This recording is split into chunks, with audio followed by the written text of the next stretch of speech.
Hello, guys, and welcome to another episode of Talking and Drawing. I'm here today with the beautiful, charismatic, lovely Yanzi Lynn. Hello.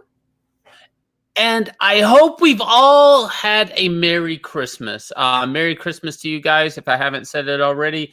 Hope you got everything you wanted this year. And if you didn't, there's always next year. But, we're here today to talk a little bit about the decimated DC. Some news, some echoes are coming, some trimmers of another bloodbath getting ready to happen in the new year. But before we talk about that, please hit like, subscribe, hit the bell for notifications, leave us a comment, let us know what you think about the content. We love to hear back from you guys. And here we go. A third wave of job cuts in the new year for DC Comics and Warner. So this is Warner's all throughout.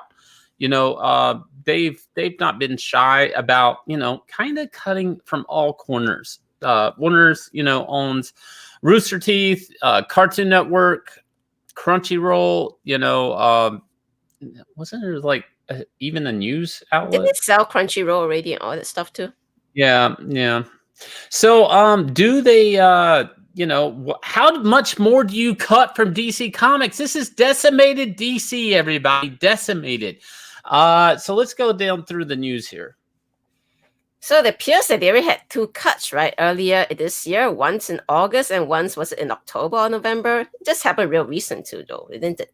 So this would be number 3, and keep in mind the magic number 2. We'll bring this up in a little bit, but go forward.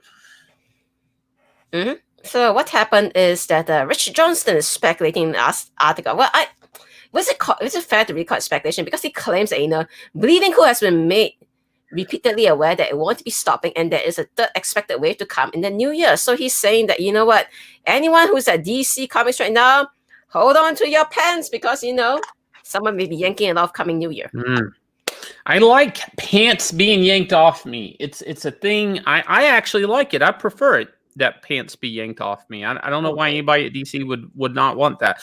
But so for people that don't know, and I don't want to get too hung up on it, this is a company that makes, basically, there's a lot of artwork in a comic book. If you haven't noticed, it's a key ingredient. They've been flying without a art director for a while now, for almost a year. Mm-hmm. I'm not so sure if... That was back in 2019, wasn't it? They lost Mark Chirol like way before the Bloodbath stuff. Yeah. Any correlation? Well, so there's a little bit of a rhythm here, and that's what you kind of have to look at. You have to kind of look at the rhythm. Mark Chiarello was a VP. A lot of VPs have been cut. That's a big part of the takeaway here. A lot of people, when companies do cutbacks, you often think that they need to just cut everyone. But not really. They usually want to go high because those are the big salaries that once you cut those big salaries, that's where you're making the money. You got to make that money. You got to get on it. So cutting VPs is very common to these type of. I hate to say they're common, but they usually want to cut from the top and then they take a few in between. And why do they do that? So they avoid any type of weird prejudice lawsuits or anything like that. Now where this goes is nobody knows. But they basically have been cutting a lot from DC Comics and from the top. And and we'll notice in Bloodbath too, we see editor-in-chief Bob Harris. Dan Didio was a big loss. Hank Canals, Eddie Choi, a lot of some VPs mixed in here, but also some editors that were probably just making around like the average $30,000, $40,000 a year salaries. So when you take out somebody like editor-in-chief Bob Harris, you're all of a sudden that's like 7 or 8 of those jobs, maybe. So, and then did we have a Bloodbath too also? Yeah, that was in November. Remember when we had Michelle Well, who was supposed to, be co-EIC together with Marie Jevons, and then, Sunny she was let go of. Yeah. So, it is sad. Some people are going to say, well, you don't mean that. But it is. It is. A lot of people in these 2 bloodbaths have got cut. Now, here's the interesting part about it is the 2. Why is 2 important? Well, 2 is important because if we look at some of the books in the March solicitations, you're going to see that they've been reducing the line, like we talked about in a recent video, that they've been walking the line down. So we went from the standard books. We had something called Endless Winter that came out. Then we were going into a thing called Future State. Now, Future State had less books, but it shipped twice a month. So Future State would have dropped the titles down to 40, but some of those would have double shipped. So it kind of looks like they're putting about the same output. It's a mini event. In 2 months, you're going to have 4 Batman books, 4 Superman books, so on. So even if they had shrink a little bit, it wouldn't have really been that noticeable. But bam, in March, they come out with 34 titles. Now, that's a big drop from 50 titles altogether, all the way back in December. In less than a few months, like 3 months, they're down to 34 single issues. Now, that's no double shipping. That's just 34 issues in that 1 month. Whereas in other months, they were maybe putting out, even in Future State, arguably somewhere around like maybe 50, 60 books. So now, why I bring this up is there's 2 drops in output here, and there's been 2 bloodbaths. So and keep in mind there were probably more books in say November or October. So it's arguable that if they're putting out 34 single issues, I'm not sure exactly what the staff headcount is now, but there may be too many editors for 34 books. And they may not be looking to grow. That's the real takeaway here. Is some of these books, like Future State, the 34 is what's being solicited. We haven't gotten to those months where those books are making it to the printer yet. So the staff is still needed there for the previous stuff in the previous months, like January and February. So like the Future State stuff. So those editors are still needed there. So the bloodbath really probably is going to happen probably once that Future State stuff is making it to the printer. We're dropping our titles. Some of you guys don't really have enough work. They're going to go through. Now, I'm going to go back to the beginning of the video where usually when there's a corporate cut like this, they want to go for big meat. They want to go for big game. They want to get, the most they can with that cut. And that kind of brings up the Jim Lee situation, in my opinion. Jim Lee would be one of the big VPs here that have not, in my opinion, he's kind of been unscathed in all of this. He was a co-publisher and chief creative officer, and he gave up being publisher, which when Dan Didio was fired, it was like, oh, they have no publisher. No. There's a co-publisher, so that means he's publisher. And then that publisher job shifted and editor-in-chief job shifted. Daniel Cherry came in. Marie Javins, right? Mm-hmm. Got promoted.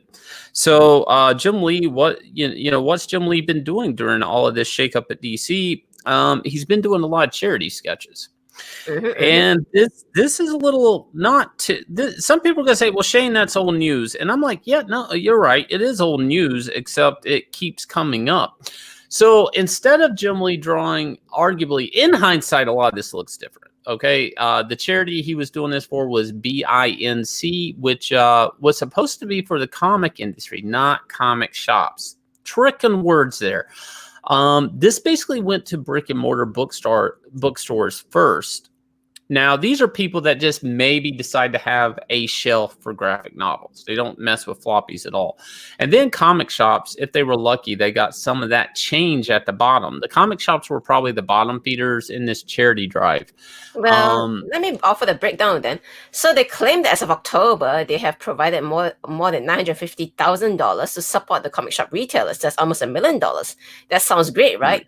But the breakdown is that only 637 verified and qualified comic book stores across the US and its territories received grants ranging from, wait for it, $800 to $2,400. So that was from March to right now, December. So over 9 months, they got, if they're on the generous end, they got $2,400 for 9 whole months. Yay. Maybe they could pay a utility bill of their shop that's been shut down with COVID, or Diamond had quit.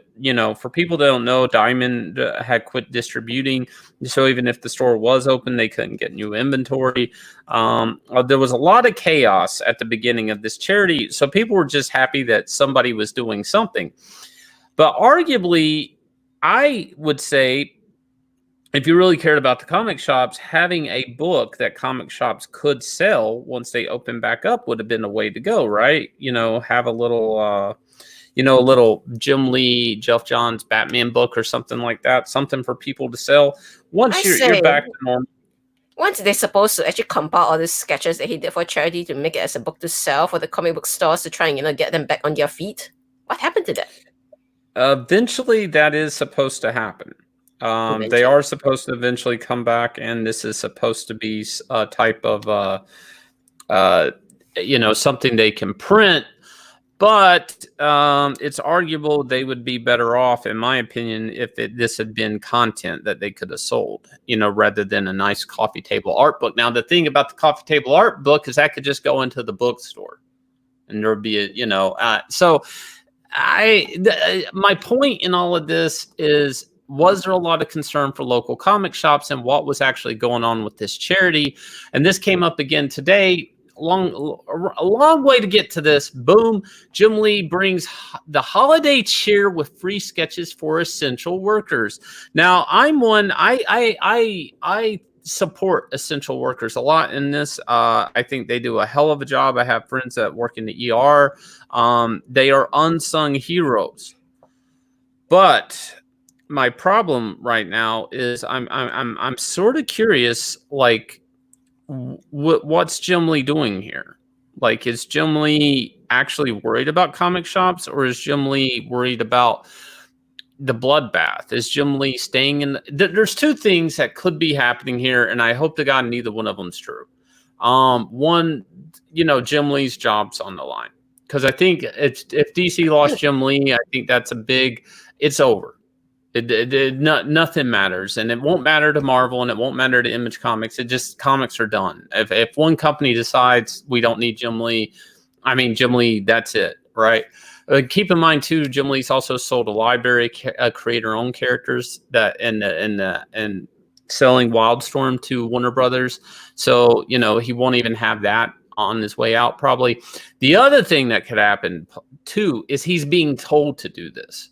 He's being told to do this as a type of publicity stunt as Warner Brothers decides to walk backwards out of comic book publishing. So is this a PR stunt to always be charitable with drawings? And this is Jim Lee's new position, is kind of a smokescreen of the dirty secret that maybe AT&T doesn't want anything to do with comics. They don't want anything to do with comic shops. During COVID, retailers were really upset. DC Comics had basically closed communications. They closed off their Facebook groups. They fired the guy that was in charge of liaisons with with all the retail stores. So there's been a lot of a little heat. I would say there's been a little heat there about that. A lot of people upset about that, about they don't feel like DC Comics cares, and they might be right. That's the thing, is I'm starting to put the pieces together, and I hate to sound that negative about it. Because it sounds horrible, but I'm a little concerned if this charity stuff isn't just for show, and it's alarming to me. For that reason, I hope it's not true, and I hate to float that idea out there, but I don't see a nice Jim Lee book for retailers to sell in their new books coming out that have all raised in price $1. So I don't know. Merry Christmas, everyone. I hope you have a great new year. If you're at DC Comics, keep your resume updated, and I wish you the best. A lot of great people work at DC Comics, so I'm wishing them the best. I do think this year is going to be an interesting year in comics. I think there's going to be a lot of truths come out about AT&T's intention with DC Comics. Well, Wonder Woman 1984 is released now on HBO Max, which you know, this is a company that doesn't even care about the theater industry, much less small comic book shops right now. But what do you guys think is going to come in the new year at DC Comics? What are you looking forward to? What are you not looking forward to? And we will catch you next time with a new video, and we'll see you next time.